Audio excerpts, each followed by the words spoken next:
Welcome to the Good Growth Podcast, brought to you by BGF, the most active equity investor in the UK and Ireland.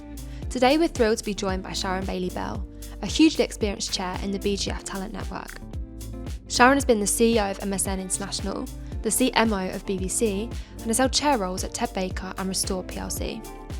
Most recently, she served as chair at DriveWorks, a BGF-backed business that was recently acquired by €6 billion technology group. In this episode, Sharon shares how she moved from executive to chair role, her advice for businesses on how to adapt after growth capital, best prepare for exit, and drive success with the right chair CEO dynamic. Sharon, welcome to the BGF Good Growth podcast. Tell us about your involvement with BGF and how you came to be in their talent network. So I've probably known BGF now for about 8 to 10 years, and I was introduced to them in the very first chair role that I had. It was a small Microsoft solution provider, and they had a very small investor. And of course, they ultimately needed to figure out what their exit looked like. So when that time came, we started to think about organisations that could be suitable to help them. They were quite small. I don't think they had a turnover above about 5 million at the time, and EBITDA was probably less than 1 million. But we came to BGF because there was a connection there from one of the original founders and CEO. And that's how I met BGF in the first instance. And we were too small for BGF at the time. BGF's evolved now and also does smaller businesses than they used to then. But it was a relationship that I could see, for me personally and professionally, was going to be useful for the future. And so I connected with Kate Paulson, who was the head of talent at the time, and we've had a relationship ever since. So yeah. And you became the chair of DriveWorks. I did. Can you explain to us what DriveWorks is and does? Yes, with pleasure. So DriveWorks is a CAD/CAM software business. It specifically supports large and small manufacturers in how they get to market quicker with their product. SolidWorks is the world leader in sort of an AutoCAD type of manufacturing software scenario. It used to be AutoCAD, it was market leader, now it's SolidWorks. And DriveWorks sits alongside that to enable sort of what they call configure, price, quote scenarios. So imagine, my favourite example is, imagine that you and I are both in the market to buy some bifold doors. But you've got an old cottage style house and I've got a new modern style house. But the fundamental manufacturing process for those two products will be the same. Yeah. And if we both went onto that website, we would want to configure what our windows would look like. We would want a price to be able to figure out whether we were going to afford it or not. And then that pricing and quote system goes straight into the manufacturer's systems and enables them to deliver those products to us in a much faster and more seamless way. So that's what they do, and they do it for all sorts of businesses all over the world. It is a very global business, and they sell through a SolidWorks channel. So they're very familiar with what the customers are looking for, as well as what the product is that DriveWorks have created. And they took an investment in 2021 yes. of sort of 2 million and so on. So what what led to that? What was that money used for initially? So the two founder owners, Glenn and Maria, were looking to build the business and to invest in some more sales and marketing composition of the team. They were also keen to think about expanding more globally than they had done to date. And I think as well they were looking for a partner in BGF who was going to support them in that journey, provide more than just a financial input, but also business acumen and, positive challenge. So I don't think it was just about the financials. They've always been a very profitable business. So they weren't looking for a cash need, if you see what I mean. They weren't trying to solve a problem. It was more about how do we deliver more growth.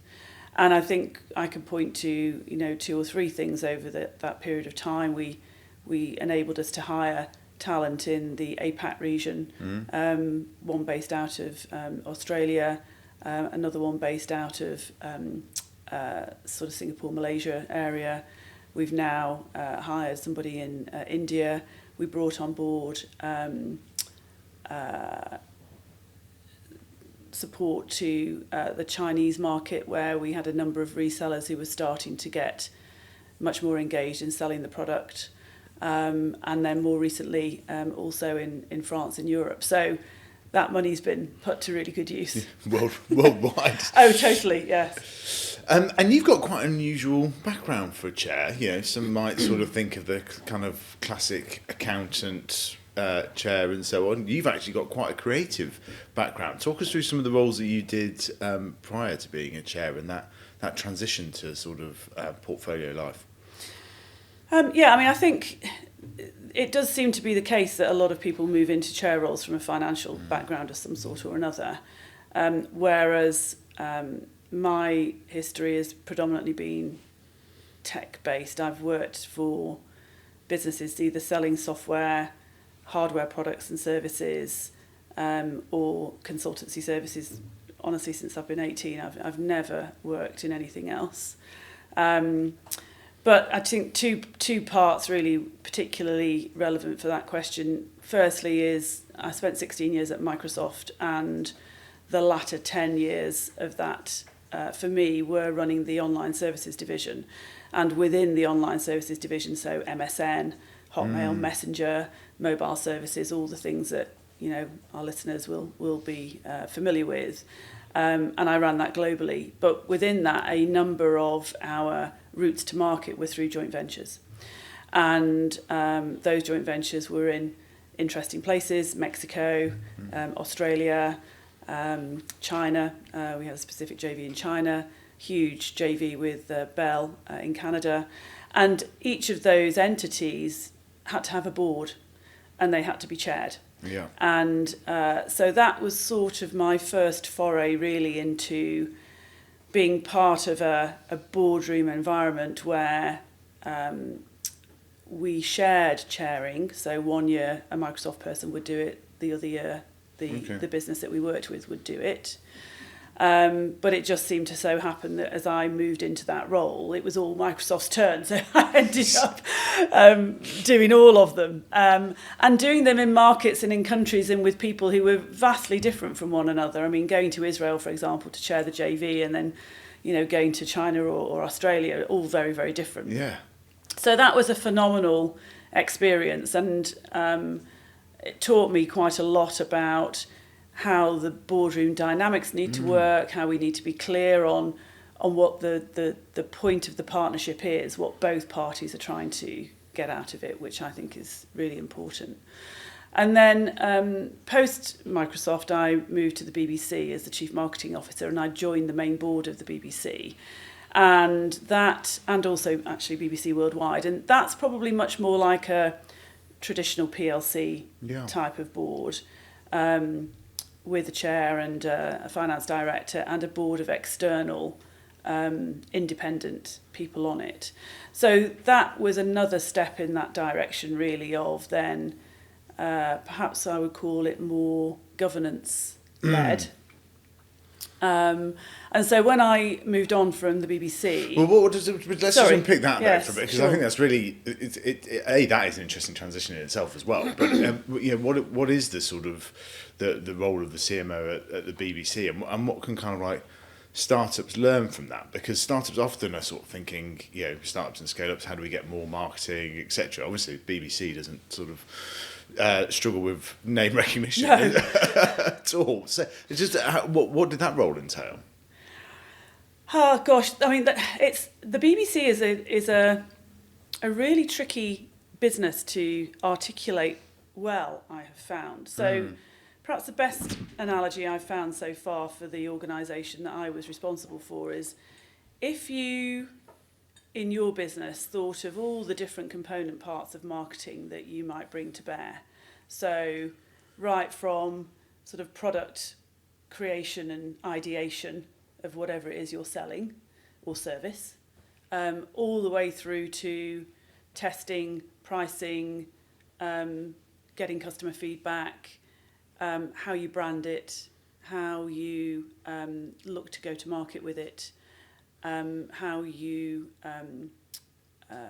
create volume in terms of awareness, talkability, customer case studies, right? So if you thought, gosh, how many agencies would I need if I was really going to do all of that? You need a research agency, you need a strategic agency, you need an ad agency, you need a PR agency. That was my team at the BBC. So if you sort of chunked together 200 people from a PR agency and another 150 people in a ad agency, and then you've got a media buying agency, and I was also responsible for every single piece of customer feedback that ever came into the BBC. So I had a whole other team that did that. Outside events, broadcasts, tickets for Strictly. I mean, now we get to the now we get to the interesting bit. So it really was a phenomenally broad role, and then of course there's BBC Worldwide and all of the brands. You know, the way that the BBC has built its brands, the brand recognition and reputation, all of that needs honing and protecting and supporting. So it was a phenomenal role, very broad. But I think what I would share with our listeners and viewers is that perception is often reality in marketing. And I think very often boardrooms don't focus on what is the value proposition that we are creating here that is unique to us, and where we can really compete and win. You absolutely have to understand what that is, and once you've really been able to articulate that, then go and own it, and find supporting customers, references, feedback, research, whatever it may be, that sort of acts as the pillars as you're building that building around that go-to-market proposition.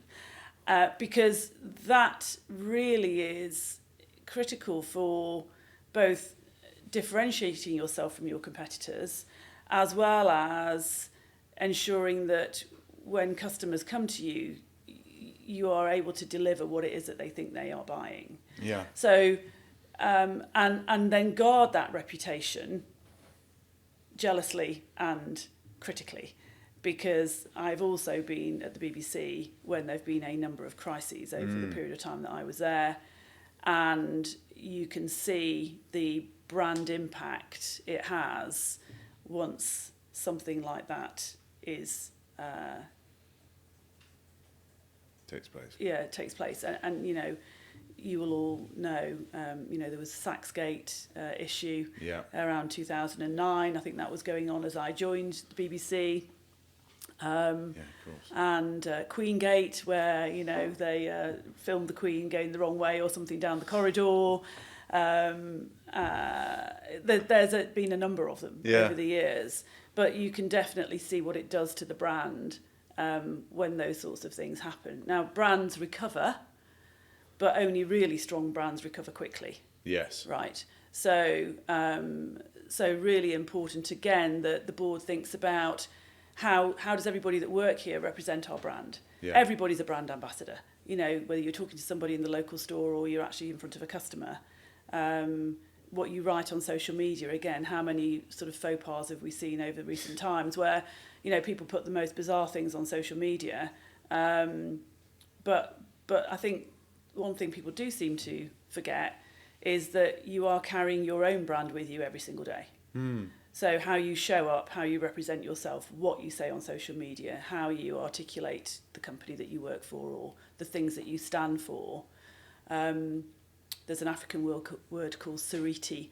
It means footprints in the sand. You are constantly leaving a footprint in the sand every time you go online. So let's make sure it's what we want to be leaving That's a very good way of thinking about it, and also slightly terrifying. But and what do you see as the role of a chair, right? Like, because this is one of the things that entrepreneurs sometimes worry about: taking investment, they're going to lose control. Yeah, I'm going to have this chair dropped in, and all this type of thing. Talk to us about how the process kind of actually sort of works with BGF and the talent network. Yeah. But also then what you see the role as, because as you say, you've done it in different sectors, countries, etc. So what are the core sort of elements of it? So I think the core elements of being the chair are that you can form a relationship with the owners or the primary shareholders as well, whereby the best description probably is you are a critical friend. You are not there to tell them everything's rosy when it's not. Equally, you are an independent voice in the boardroom, very importantly, that can help to manage conflict if that arises, as well as to bring different perspectives to the boardroom that perhaps wouldn't exist otherwise. And I think that's one of the reasons why I tend to be reasonably sector agnostic, although I have obviously joined boards where they want that particular skill set that I bring, whether that's a marketing skill set or whether it's from having worked at Microsoft for a long time or whatever it may be. But part of the reason why I actively sought out working for other boards in other industries was that I think it gives me a much broader perspective on general business challenges, and many of us face those same general business challenges. The thing that brings down a big PLC is the same thing that brings down a tiny little family-owned business: cash flow. Every day, up and down the country. So sometimes, worrying about an age debtor list in a big corporate, you feel a bit of an idiot sitting around the boardroom going, how much money have we got sitting in 90 days? Yeah. Thinking somebody's going to go, oh my God, is that the best that she can find, having read this board deck that, we've got. But you would be amazed how many businesses sort of forget the fundamentals as they go along. Yeah. And, smaller business owners will absolutely, I'm sure, be applauding what I'm saying. It's, why are you funding somebody else's business? Because they haven't paid you your bill. Yeah. Right. I mean, think about it that way. So I think that the things are really, you want to be that critical friend. You want to sort of be able to step back from their day-to-day running of the business, where they're absolutely heads down, going like a steam train probably most of the time, and provide a reflective environment where both investor and either managing director or founder owner, whatever they've got in place, can apply real curiosity to, are we doing the right thing? Are we getting the right feedback for our products or service? Are we making the progress that we were hoping to? And then I think importantly, holding people to account is, well, this is what we said we were going to do. Have we or haven't we done it? Why have we or have we not done it? What's the implications of that? Because I think a lot of people as well, when they're running their own businesses, they probably haven't put in the same sort of, I call it a rhythm of a business that you might find in a bigger business that has to do it, because if you're a listed business, for example, you're guided by a financial calendar. You have to tell the market your results. You have to do it within a certain number of days when your year end closes, and basically you work back from there. Yes. Most founder-owner businesses don't have those formal rhythms. So one of the very first things I normally do when I work with a business and an owner is to say, what is the rhythm of your business? At DriveWorks, we called it the heartbeat. And we made a slide that went into the board pack every single month that talked about the heartbeat of the business. When is it incredibly busy? Yeah. And we don't need to put any more onus on anybody to get anything more complicated done. Yeah. When then is the times when it's a bit lighter, where we could be doing more people reviews, or we could be having a strategy day. Yeah. We're not all running at 50 million miles an hour because we've got a big developer conference, for example. Yeah. So those sorts of things, light touch in a governance type of way. Yeah. And again, if they're looking to exit as well, which is why they'll be talking to BGF, at some point or another, they'll have to do an audit. They'll have to have an audit partner. Yeah. We should be, having a threshold for things like remuneration. So if you want to hire a very expensive person into the business, that's probably something that your fellow shareholder now in BGF wants to have a say in. Yeah. They might even want to meet them. So a light touch remuneration committee, a light touch audit committee.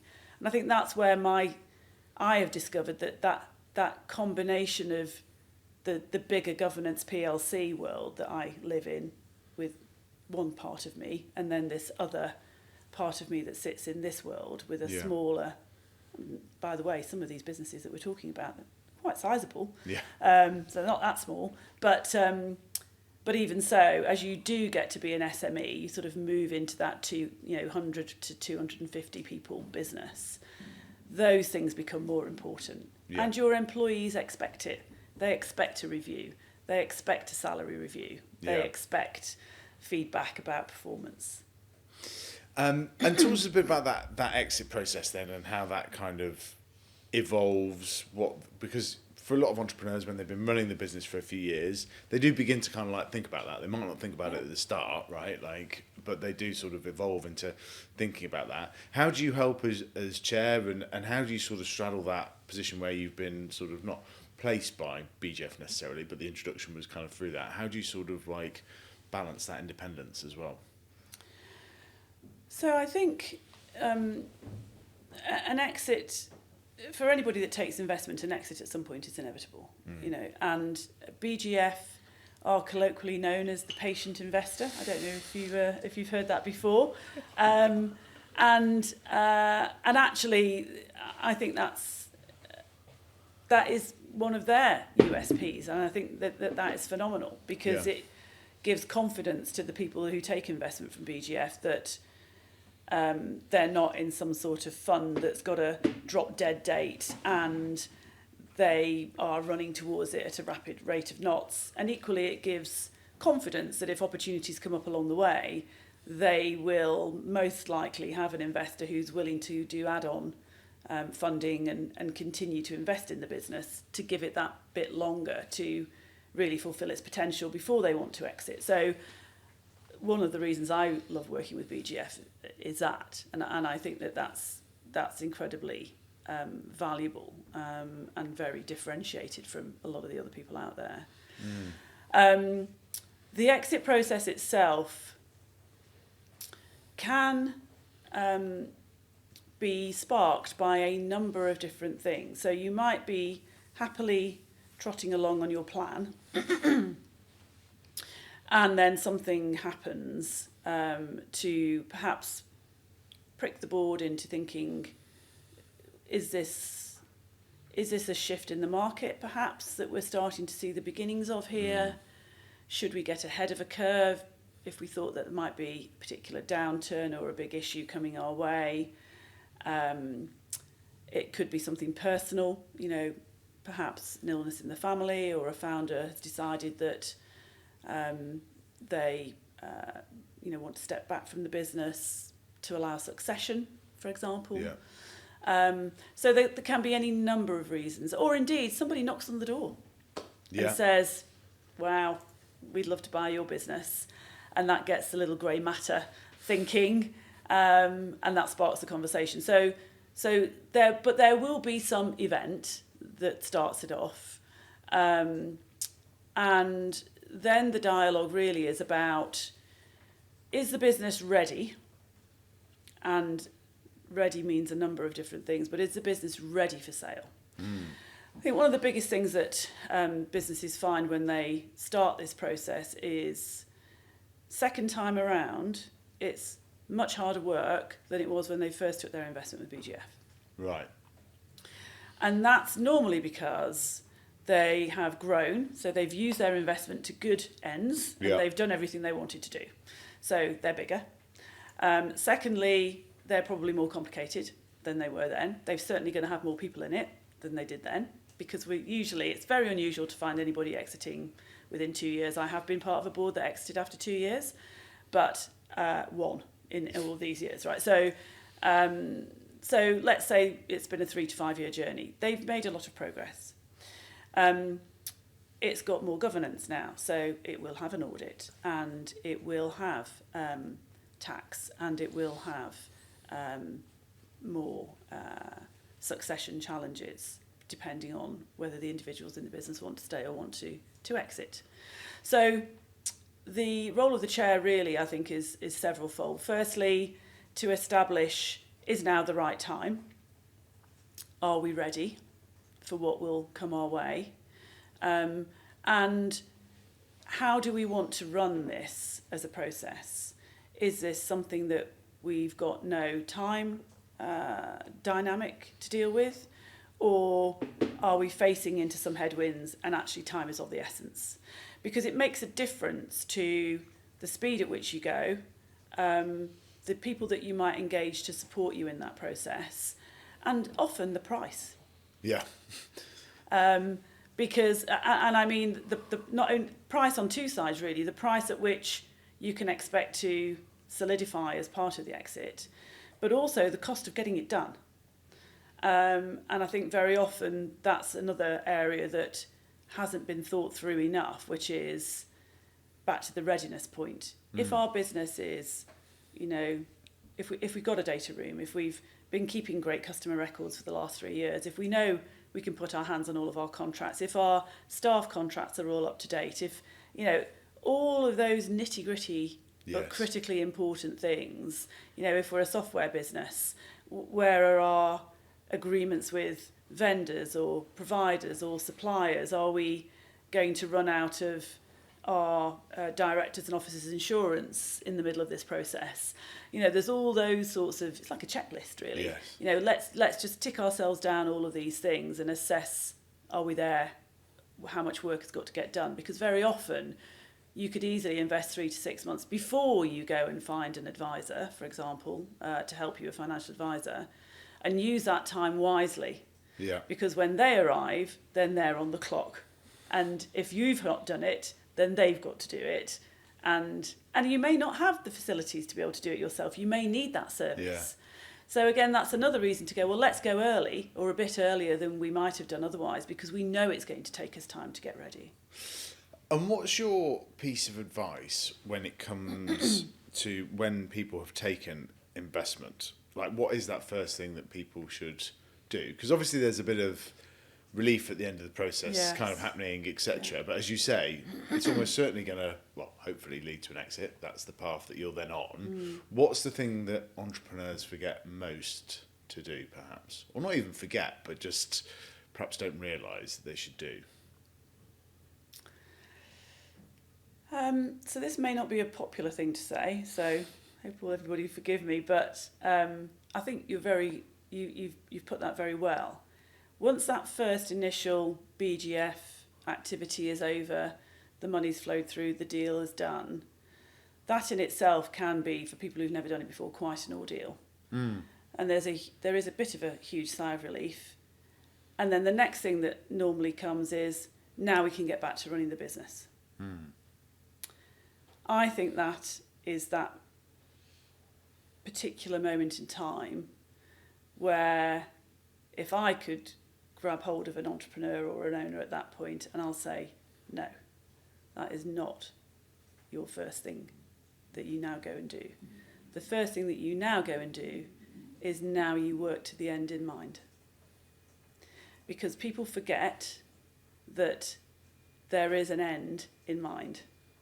It is not about going back into the business the next day and doing what you did the day before. You've now got to get yourself into a different pair of shoes, and they are going to be really uncomfortable.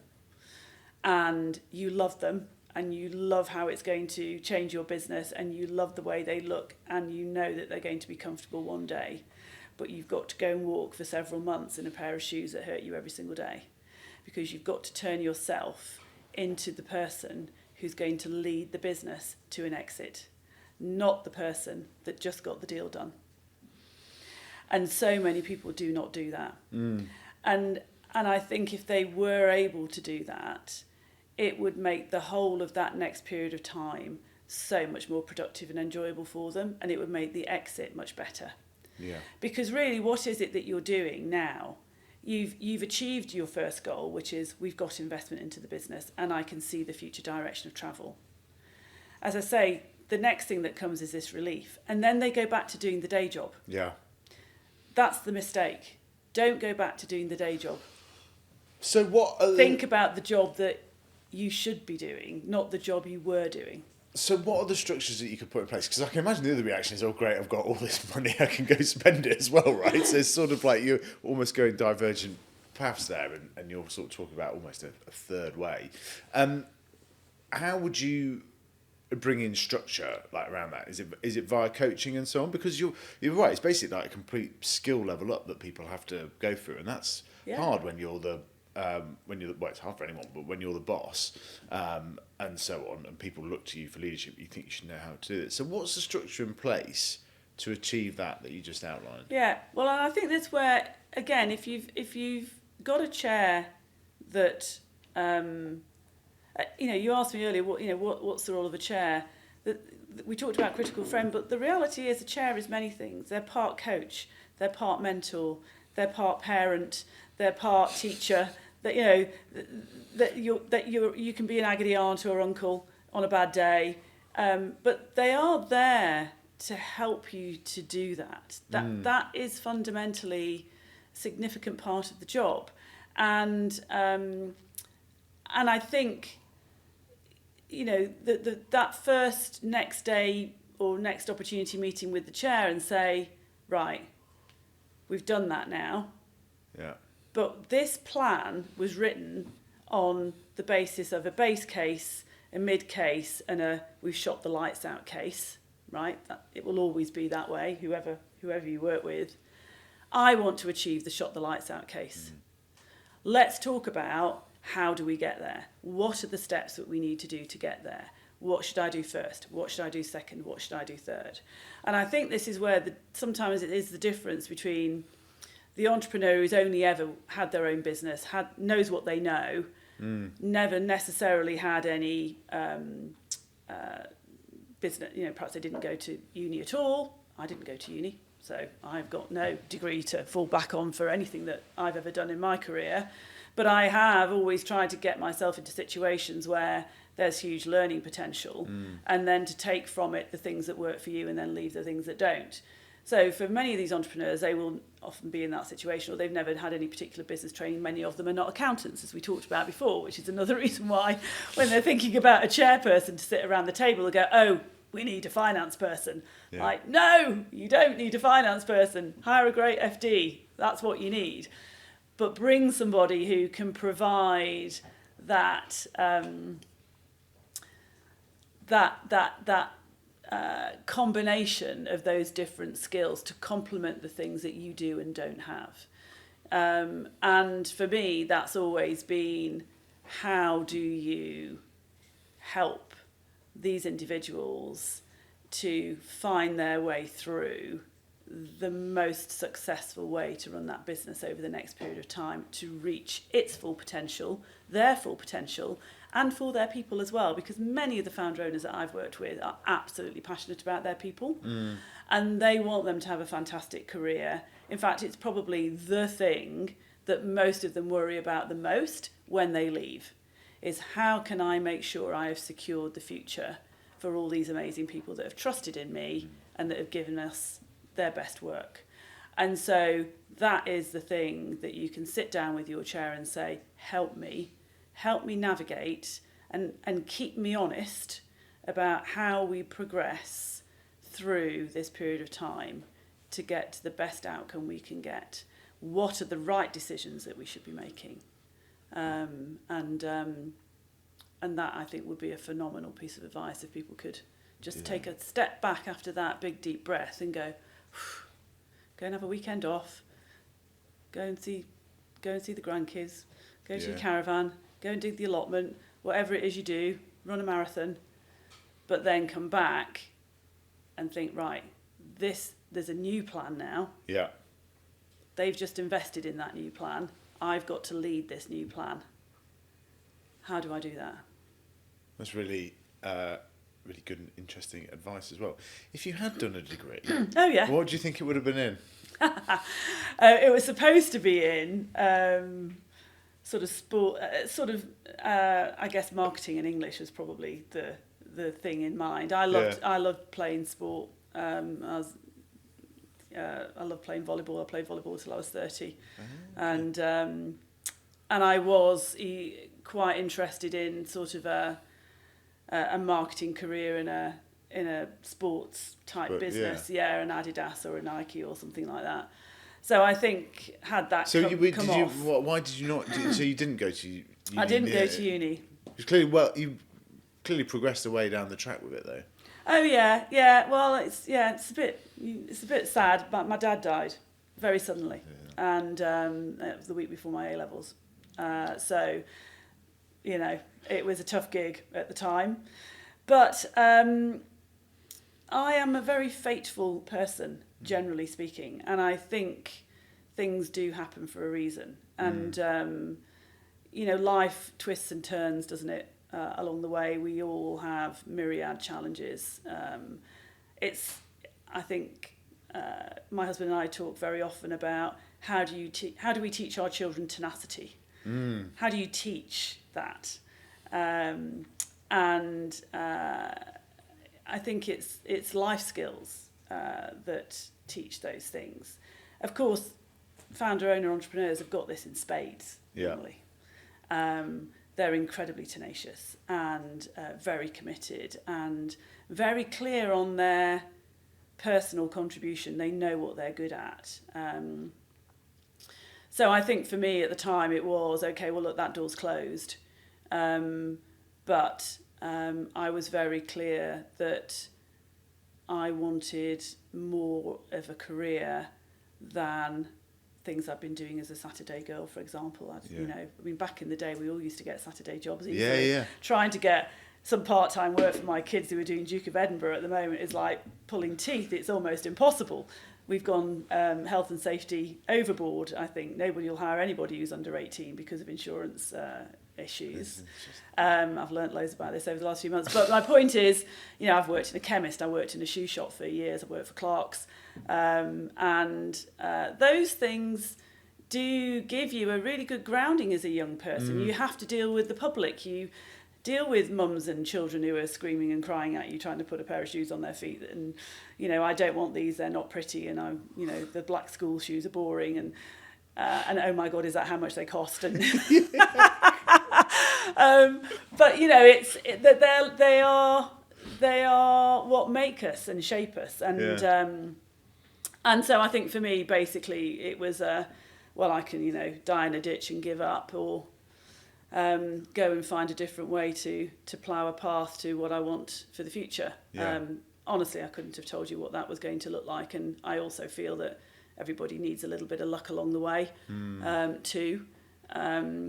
But I also think you make your own luck, and just standing up and putting your hand up and asking for help or asking for opportunity has also stood me in good stead. And then I've had those situations, of course, where things haven't worked out, and either you've left a role before you were ready to, or you've had to sort of swallow a bitter pill that you might not be the right person for the right job. And you learn to bounce back from those things as well. On that tenacity point, what is a good piece of advice for founders who perhaps aren't growing as quickly as they would like? Right, this is the Good Growth podcast. What happens when things aren't growing as quickly as they could?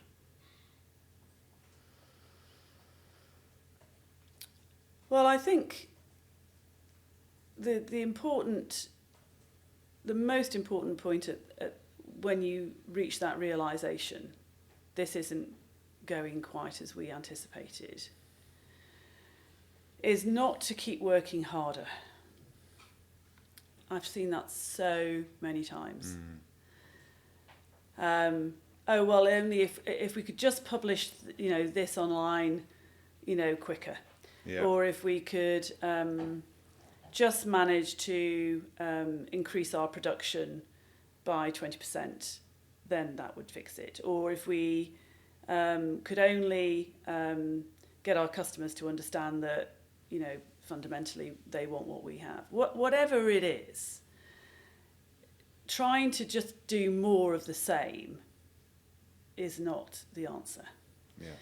So my personal experience of this is that you do have to go sometimes right back to the fundamentals of, has something changed? You know, have the market conditions changed? Have we become uncompetitive in our pricing or in our offering?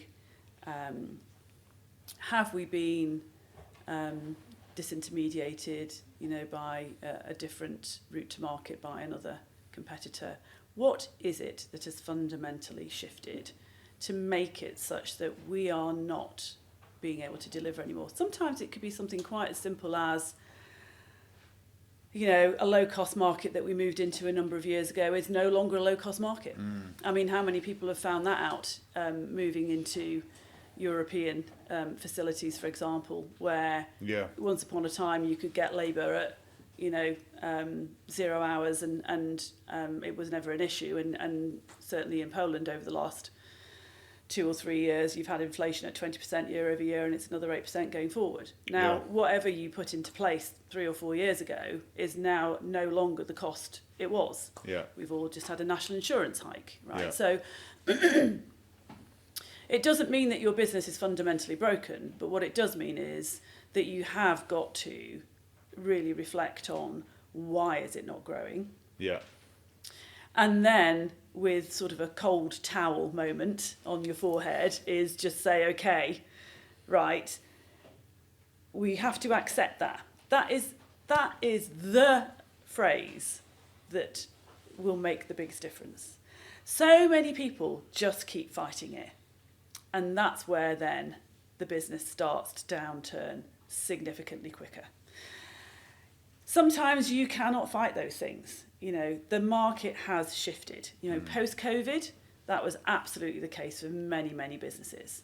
And if anything, for those of us who are listening to this recording will absolutely know, it was one of those moments where everything that you thought you knew pre-COVID, you now had almost zero confidence in during and post-COVID. You didn't know if your market was going to come back. You did not know if you were going to be able to keep your staff and your talent. You did not know if you were even going to be able to survive in some cases. That made us agile. It made us make quicker decisions. It made us accept that 80% was probably going to have to be good enough. We were never going to be 100% right anymore. It made us consider other options, or indeed take actions that perhaps previously were unthinkable. When I went into COVID, I was chairing Ted Baker PLC, and we were in a really difficult set of circumstances, as many retailers were. And certainly the fundamental questions that we were posing ourselves were, is anybody ever going to walk back into a retail store? How good is our online proposition? You know, what do we need to do there? What does that mean for the future of our stores and of all of our staff? And, you know, if I'd gone to our shareholder base perhaps 2 or 3 months earlier and said, you know what, all these stores actually aren't profitable, or they're not really washing their face. I know we've got long leases, but we're going to have to do something about it. I'd probably have got laughed out of the boardroom. Post-COVID, you go and have that conversation, and it's like, oh yeah, we totally get that. Yeah, absolutely. You know, what are we going to do? So sometimes creating a burning platform, and for anybody that hasn't read Cotter, Leading Change, if you've got yourself or you are in one of these set of circumstances, it's a great read. Of course, on YouTube these days, there's loads of little video snippets of the salient parts of books. We don't even have to read a whole book anymore, do we? We can go and watch a bit of video. But what Cotter lays out in his book is sort of, I think it's 12 or 14 steps, can't remember exactly, but the first step in these sorts of circumstances is, within the business and yourself and your board, you have to create a burning platform. We have got a problem here, team. Let's not try and ignore it. Yeah. And then the next step, if I remember rightly, is you need what they call a guiding coalition. You don't need everybody to be with you. You just need a few key individuals to get round a table and go, right, what are we going to do about it? How are we going to fix it? Yeah. And then you need to endeavour to do that quite quickly and create some of those quick wins that basically also say, yeah, we've got this right. You know, if we're changing the product, let's go and quickly do, a few prototypes, get them into the customer's hands. Is this better? Does this fix this problem? Are we on the right track? So again, there's lots of sort of more tech orientated books in terms of tech entrepreneurs. Create quickly, get it out there, fail fast, go again, fail fast, go again. And that type of mindset, when you're in a situation where growth isn't coming, the growth mindset even, having that growth mindset, not sticking your head in the sand, can make a huge difference. But speed and sort of an ability really to let go of beliefs. We accept that you might have had is really important. Because it's not a failing. I think a lot of people who've built businesses feel somehow that they've let people down or they've let themselves down, but actually the failing is holding on to something that's not going to work anymore. Yeah. Because then you're dragging everybody down with you. Let it go. Right. You've been an entrepreneur once and been successful. You'll be an entrepreneur again.